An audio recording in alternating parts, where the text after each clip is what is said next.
Hello everyone, this is Juan from Just One Reader, and today I am doing the wine book tag, which was originally created by Boho Bookworm, and it's 10 questions related to wine and books. So let's just jump right in.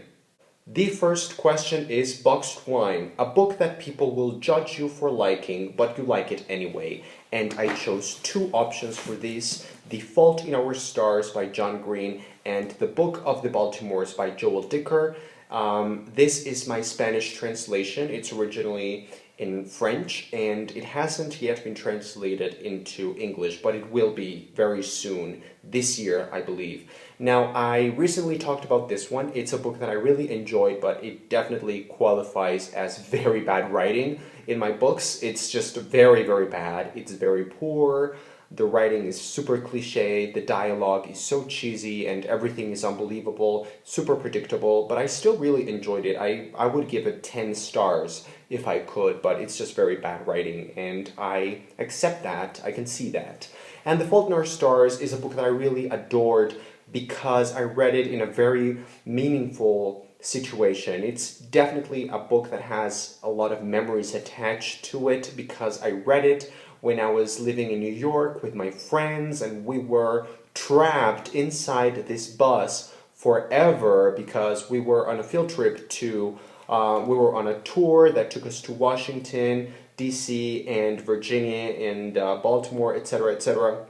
So I read this book in that bus ride and I just adore it. But the more and more I think about it, the more I realize it's not a book that I should like, but I do. Question 2 is Organic Wine, a book that doesn't have any added crap in it. It's just written perfectly, and I chose two wonderful examples of language use that I have read recently, and they are Annihilation by Jeff Vandermeer and A Guide to Being Bored by Ramona Ossibel. Really great examples of the type of writing style that I like. This one is very weird and colorful, lyrical and bizarre, and it was wonderful to read this type of writing style in this particular science fiction genre. And A Guide to Being Bored is a collection of short stories by Ramona Ossibel, and I just found the writing style to be simple, down to the point, very concise, but dazzling. It was wonderful. I adored it, and I'm really looking forward to reading both of her novels, which are Sons and Daughters of Ease and Plenty, and the other one is No One Is Here Except All of Us. Question 3 is Glühwein, a really spicy, wintry read, and to me that just calls the Rabbit Back Literature Society by Pasi Mari Jääskeläinen. This book is set in Finland, in a small town. It's very magical, it's very wintry, it is super reminiscent of this season, and it's dark and chilling and really weird. It has elements of magical realism and fairy tale in it, and I immediately think about this book and I think, man, I wish I had read it during Christmas. Question 4 is Sauvignon Blanc, a really sharp and aggressive read that you couldn't put down, and oh my god, it has to be The New and Improved Romy Fudge by Julia Elliott. This book was completely unique. I still haven't made up my mind in terms of how much I enjoyed it, but it definitely is one of a kind. It is an experience that you need to live for yourself. Question 5 is Pinot Noir, a book that you didn't expect much from, but ended up getting blown away. This has to be Magic for Beginners by Kelly Link. You know this is my favorite book of the year so far. I freaking adored it. Excellent short stories.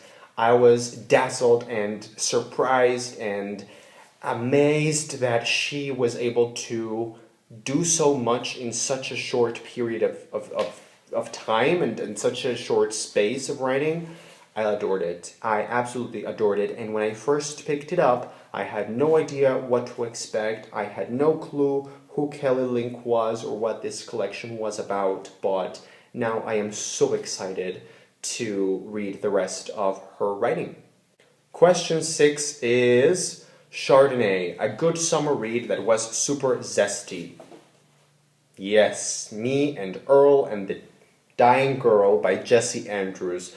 I don't usually talk about this book because I read it last summer, so it's been a while, but I really enjoyed it. I read it at the right time, and yeah, it was super funny, super light, and really, really funny. Really my type of humor.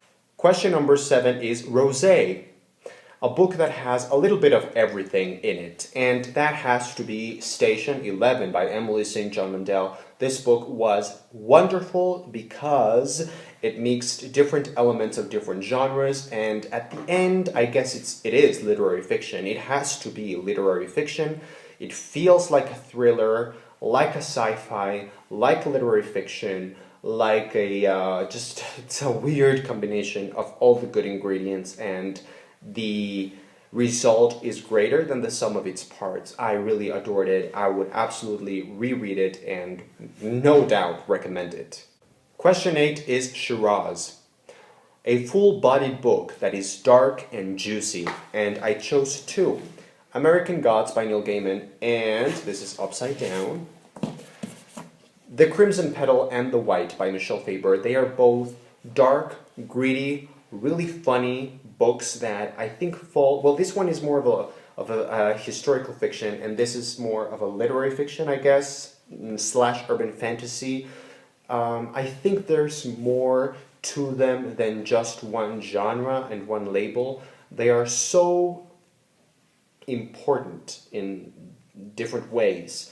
This one, the themes that Neil Gaiman explores and the way that he explores them is just wonderful, and it is definitely dark and poignant, and it really makes you feel that sensation of awe. Like, when I read this book for the first time, I understood what it meant to be in awe of something. I don't know if that makes sense. Maybe if you have read this book, you know what I'm talking about. Like, there's a part in this book, well, I won't spoil it, but this book was just phenomenal. And the other one is The Crimson Petal and the White by Michel Faber. I thought this book was raw when it needed to be. It was funny when it needed to be. It was character study. It was full-bodied. So these 2 books are just the definition of what I expect from a full-bodied, dark, juicy book that you can just take a lot out from. Question 9 is Merlot, a smooth, easy read with a soft finish. So I chose 3 books that are very adorable books. They are lovely, really smooth experiences, but very good novels too. The first one is a middle grade. It's The Thief Lord by Cornelia Funke. Absolutely adored this. This is a great book. Regardless of your age, I would completely recommend it to anyone. The next one is a YA classic, I Captured the Castle by Dodie Smith. Really charming, enchanting. I have talked a lot about this book in my channel. It's one of my favorite books that I've read this year. Maybe, maybe not, maybe, I don't know. And the other one is Fangirl, a contemporary YA by Rainbow Rowell. This is also delightful. It was not what I expected. I actually was very impressed by this, and yeah, it's not like very high quality literature or anything. It's YA, but it's a good YA. And the last question is Champagne, your favorite book. This is always a pain in the ass when someone asks you what your favorite book is, but you need to have a prepared answer, your go-to answer, just in case you ever need it. And I have mine, and it is The Never-Ending Story by Michael Ende. It is appalling to me. It kills me every time when someone talks about the movie The Never-Ending Story, because if you are like me and you have read this book countless times and you adore it and treasure it the way I do, then you know what it feels when someone tells you that they like the movie. The movie is just wrong. It's just not what it should be. It's not a true or faithful, loyal adaptation. It is as far from the truth as it could ever be. This book is so rich and long and layered and fantastical and undescribable, and the movie is so it's just awful. It's appalling. It's the worst adaptation I think I've ever seen. And it only covers about this percentage of the book. So, yeah. If you have not read this book, then even if you have seen the movie, you're missing out on the most important parts. It's just such a complex, layered book. If you have no idea what the book or the movie are about, it's a story that's just wonderful. It's a story within a story within a story within a story within a story that really involves you as a reader. Because, okay, very quickly, overview.